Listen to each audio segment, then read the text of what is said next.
Assalamualaikum warahmatullahi wabarakatuh. Nama saya Amelia Ramadhani, NIM 1907030222. Di sini saya akan menjawab soal UAS Oseanografi dengan Bapak Ilham Zulfami MSc.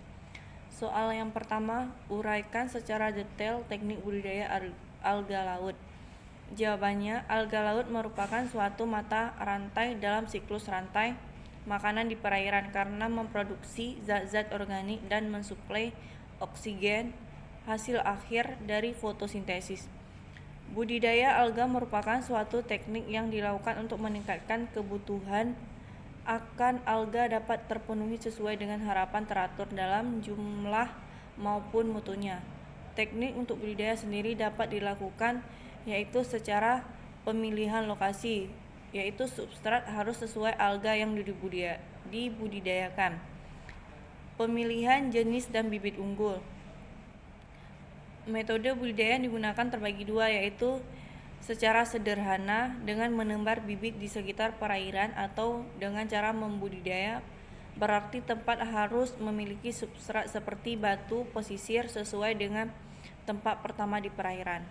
Hama dan penyakit yaitu pengecekan salinitas, suhu, dan turunnya kandungan nutrien pada pertumbuhannya. Mengenali tanda-tanda serangan hama dan penyakit, ujung talus memutih, talus jadi kurus, kulit talus terkelupas berubah menjadi pucat, patah dan rontok serta pertumbuhannya kerdil.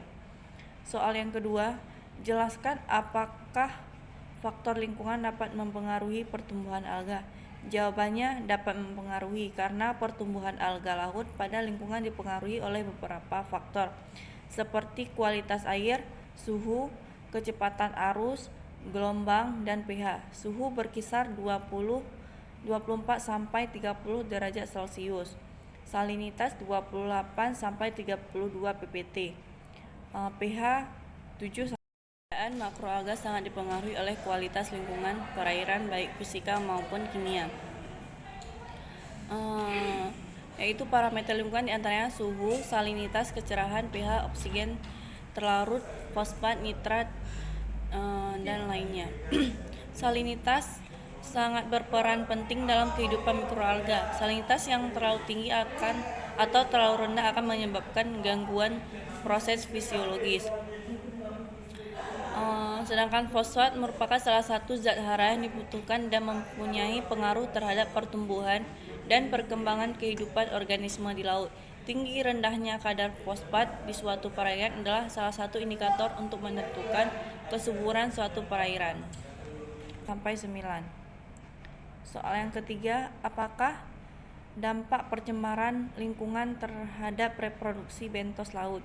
Jawabannya, diketahui bahwa bentos merupakan organisme yang terdapat pada dasar perairan, baik berupa hewan ataupun tumbuhan.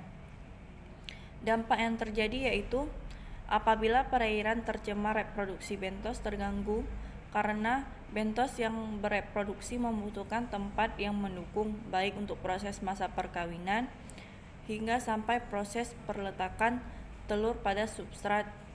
Bahkan bentos sendiri terancam untuk hidup. Selain itu, substrat sebagai tempat tinggal bentos, kedalaman perairan, dan kecerahan yang tinggi juga mempengaruhi terhadap jumlah dan jenis bentos. Soal yang keempat, faktor apa saja yang perlu diperhatikan dalam mengembangkan ekowisata pesisir? Jawabannya, yang pertama faktor lingkungan, kedua faktor sosial budaya, ketiga faktor pendidikan, yang keempat faktor ekonomi, yang kelima faktor kelembagaan, yang keenam faktor keamanan, dan ketujuh faktor fasilitas. Soal yang kelima, jelaskan salah satu contoh aktivitas konservasi yang dapat meningkatkan masyarakat di sekitar. Contohnya, aktivitas yaitu kegiatan pengelolaan atau pengelolaan sumber alam dalam menjaga konservasi tetap utuh. Yang kedua, kegiatan pemanfaatan jasa lingkungan, kawasan lokasi konservasi.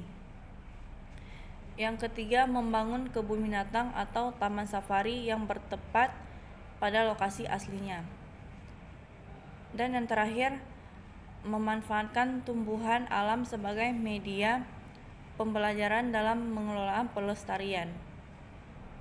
Sekian dari saya, lebih dan kurang saya mohon maaf. Wabillahi taufiq wal hidayah. Wassalamualaikum warahmatullahi wabarakatuh.